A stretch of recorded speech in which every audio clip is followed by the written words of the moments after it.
സന്ദർഭവും സാഹചര്യവും നോക്കിയിട്ട് പെരുമാറുന്നവനിക്ക് ദീനിൽ വലിയ സ്ഥാനമുണ്ട് എന്നുള്ളത് ഹദീസിന്റെ ഗ്രന്ഥങ്ങളിലൊക്കെ കാണാം.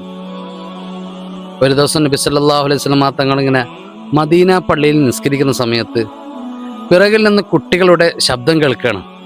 ദീർഘമായി നിസ്കരിക്കാൻ ഉദ്ദേശിച്ച പ്രവാചകൻ സല്ലല്ലാഹു അലൈഹി വസല്ലം തങ്ങൾ ആ കുട്ടികളുടെ കരച്ചിൽ കണ്ടപ്പോൾ തൻ്റെ മഅ്മൂമീങ്ങളായിട്ട് ഏതോ ഒരു പേരൻ്റ് ഉണ്ട് എന്ന് മനസ്സിലാക്കിയിട്ട് ആ കുട്ടി ആ പേരൻറ്റിനെ കാണാത്തത് കൊണ്ടായിരിക്കും കരയുന്നതെന്ന് വിചാരിച്ചിട്ട് ഹബീബായ സല്ലല്ലാഹു അലൈഹി വസല്ലം തങ്ങൾ ആ നിസ്കാരത്തെ ചുരുക്കി നിസ്കരിക്കുന്നുണ്ട്.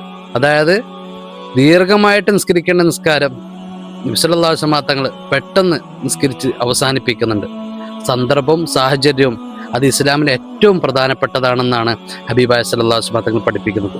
ഇതൊക്കെ നമ്മുടെ ജീവിതത്തിൽ ഉണ്ടെങ്കിൽ നല്ലൊരു മനുഷ്യനായിട്ട് നമുക്ക് മാറാൻ പറ്റൂലേ? അല്ലാഹു തൗഫീഖ് നൽകട്ടെ.